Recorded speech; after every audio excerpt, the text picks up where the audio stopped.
welcome back to Flatter channel where you can access the latest US news.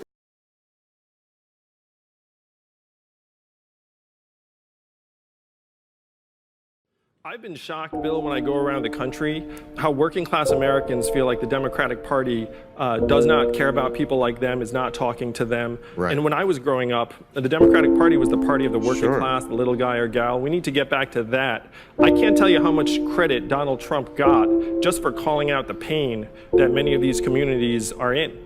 And so if the Democratic Party stops condescending and says, look, we're here to actually work on solving your problems, we can go very, very far with many of the people who voted for Donald Trump. Is this because of identity politics? Well, so I'm the son of immigrants. I understand the impulse behind identity politics, but Democrats have to know that identity politics is a very poor way to approach winning national elections, and it's a very poor way to bring our country together. We have to enact solutions that will help all Americans. And when Martin Luther King championed a guaranteed minimum income in the 60s, which is almost exactly like my freedom dividend, he didn't do it for any subset of Americans. He did it for all Americans. And that's, again, how we move the country forward.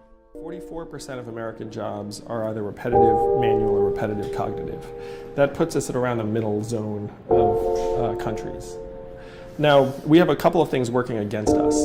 Number one is our workers are more expensive than other countries' workers, which makes the incentives to automate higher. Number two is that the things that Americans depend upon for what they'd consider a good middle-class life are also more expensive. So that's healthcare, education, housing, just more expensive than other societies. So if the question is, we're all seeing this rise in populist authoritarianism. It's in part because the extremities of capitalism are playing out in different parts of the world, and the immigrant crises have been unfolding in a way that have upset the balance in many of these societies. And the U.S. is subject to the same pressures.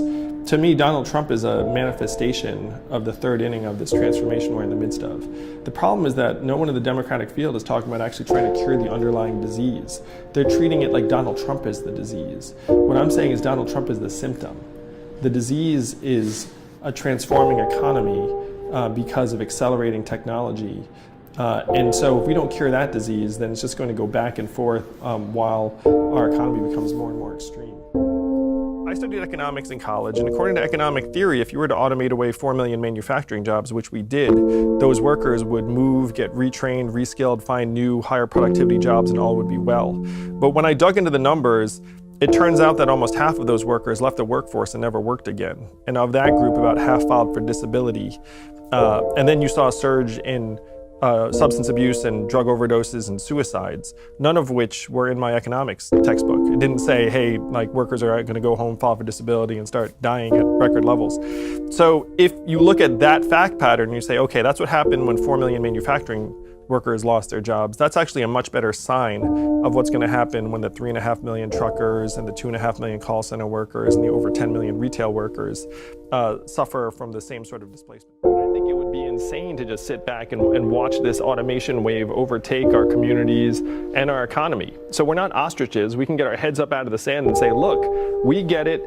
Artificial intelligence is real. Self-driving cars and trucks are being tested on the highways right now, and we need to evolve. We need to actually start pushing the way we think of economic progress to include how our families are doing, how our children are doing, and things that would actually matter to the American people, because GDP is going to lead us off a cliff.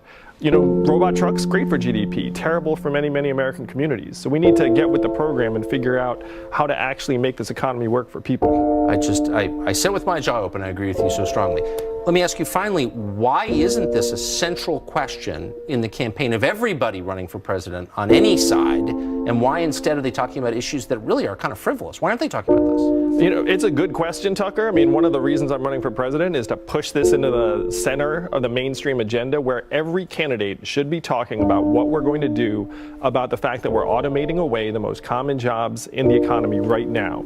As we're sitting here together, the labor force participation rate in the United States is 63.2%, the same level as Ecuador and Costa Rica. And if anyone thinks that's where America ought to be, I mean, that number is even going to be further challenged when all this technology comes online. So we have to make America embrace this challenge of the 21st century and then try and address it together as a people. Last question. Shouldn't people who cite unemployment statistics be penalized for saying something so stupid? Yeah, we have a series of bad numbers, and I referred to GDP as one. Certainly the headline unemployment rate is completely misleading. Yes. And one of my mandates as president is I'm going to update the numbers so they actually make sense to the American people. Yes. So we can know what's going on. Otherwise, you can't make wise decisions. Yeah, right now, again, and you know this, our life expectancy has declined for the last 3 years, first time in 100 years because of a surge in suicides and drug overdoses. How can you say an economy is healthy when our people are dying? It makes no I sense. literally couldn't. I don't even know what you think on the other issues, and I just support what you said so much. I appreciate your coming on. Thank you, Tucker. It's great to be here. Thank you. We don't have Washington filled with a bunch of criminals.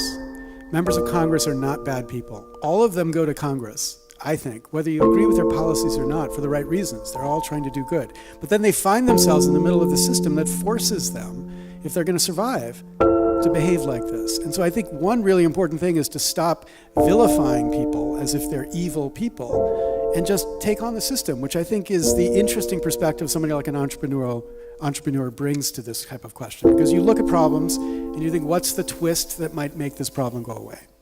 Yes, and I will say that I think you all, if you're here, you're thinking in these same terms. You're looking up and you're seeing that there's something twisted and messed up and imperfect about various processes, certainly campaign finance.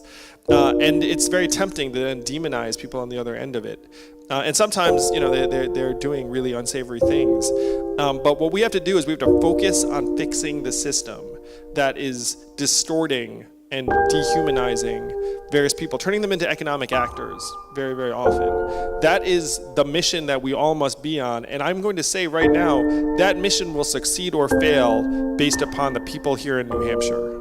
That you all have this almost sacred trust to try and safeguard the rest of the country from this broken down system that is on the verge of pushing us off this precipice, but after which there will be no coming back. And you can all feel it. Like, we're all heading in that direction. That's why I'm running for president. I'm not running for president because I fantasized about ever being president.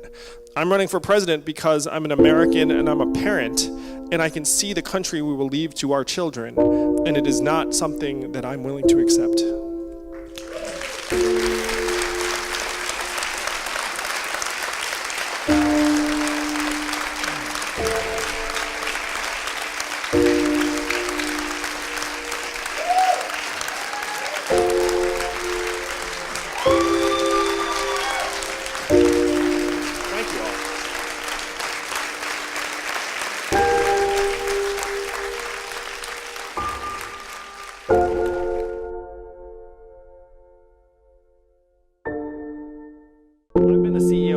Person. I met payroll many, many times. I believe that small businesses are the backbone of this economy, but we have to face facts where a generation or two ago, maybe someone would have started a hardware store in their main street, but now with Amazon sucking up $20 billion of commerce every year, 30% of Main Street stores are closing in the next 4 years. 30% of malls are closing in the next 4 years, and being a retail worker is the most common job in the economy. So we have to start facing facts. And the entire socialism-capitalism dichotomy, again, is out of date and is breaking down. We have to try and take the best of both worlds and build an economy that centers around how people are doing. Take the markets and have them allocate resources in ways that would actually help families in Main Street America. 44% of American jobs. You know what the talking heads couldn't stop talking about after the last debate? It's not the fact that I'm somehow number 4 on this stage in national polling. It was the fact that I wasn't wearing a tie. Instead of talking about automation in our future, including the fact that we automated away 4 million manufacturing jobs, hundreds of thousands right here in Michigan, we're up here with makeup on our faces and our rehearsed attack lines, playing roles in this reality TV show. It's one reason why we elected a reality TV star as our president. We need to be laser focused on solving the real challenges of today, like the fact that the most common jobs in America may not exist in a decade, or that most Americans cannot pay their bills. How many of you were excited about GDP when you woke up this morning? How many of you were like, I'm gonna make a big contribution today, I can feel it? If you think about it, we're at record high levels of GDP, also at record highs in this country right now.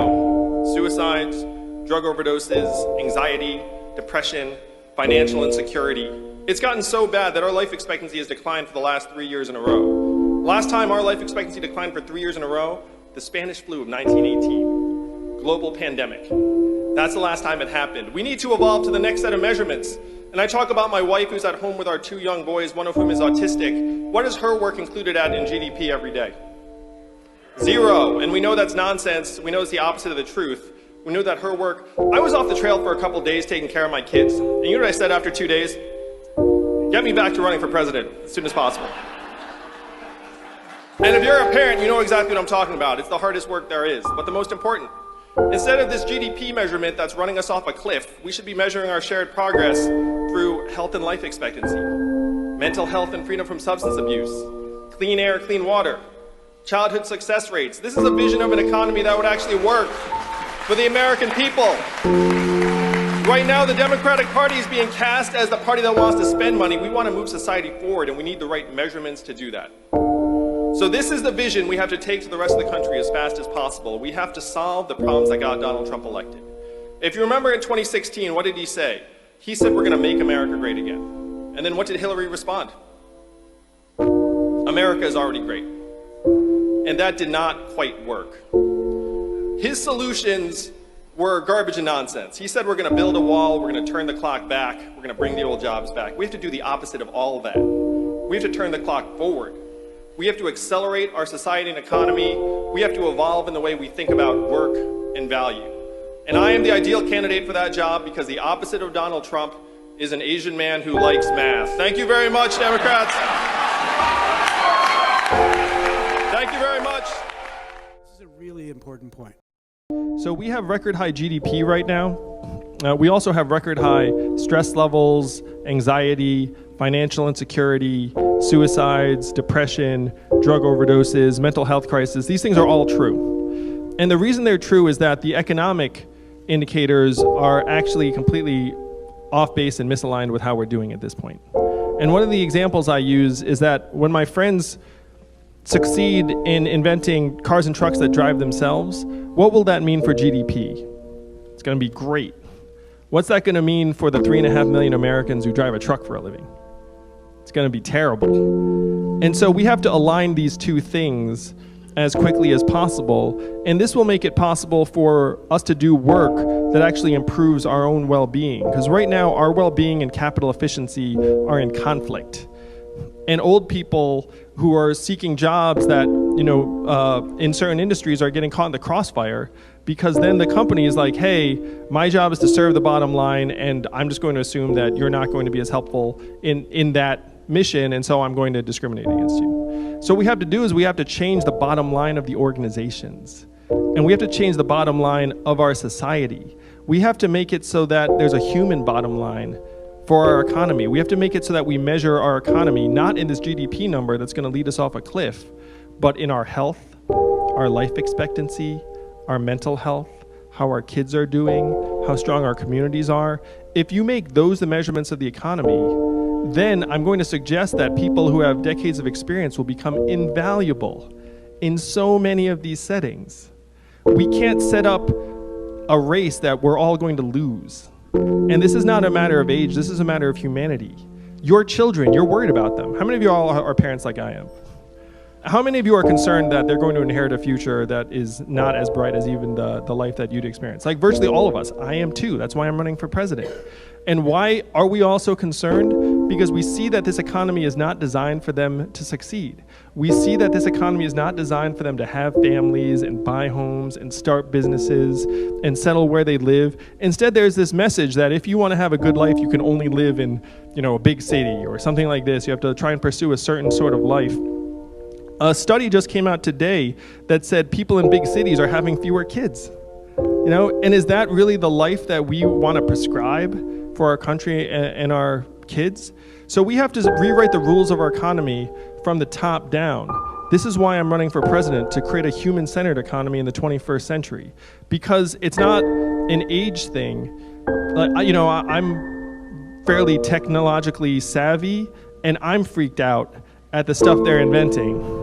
You know what I mean? I was an unhappy corporate lawyer for 5 months, and I can guarantee you they can automate that job.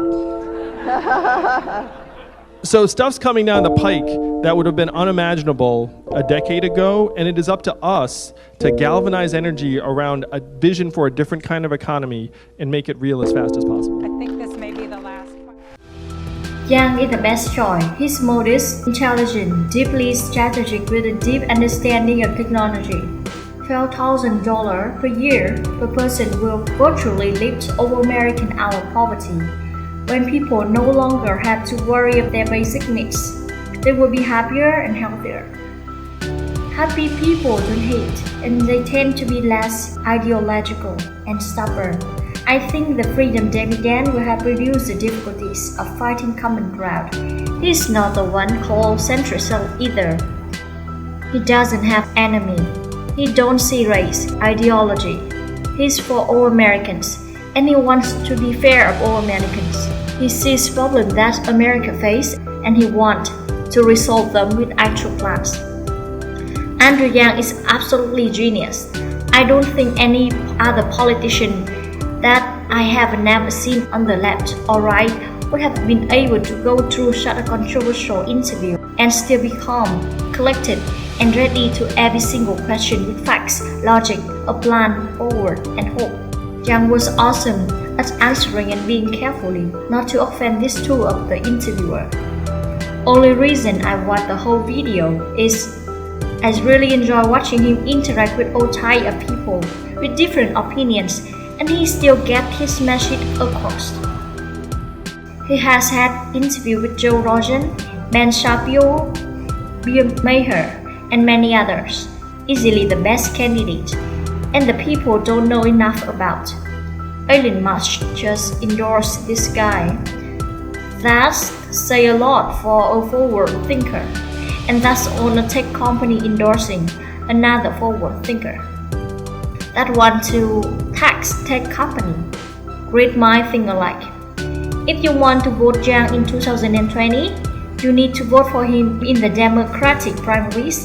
That's the only way he's going to get on the ticket. If you don't identify as a Dem, hopefully you will be okay with this, since it's a mean to an end and you can always change later. Look up the rules in your text so you don't miss any deadlines, and make sure that you register to vote. Thank you for listening. See you in the next video. Goodbye.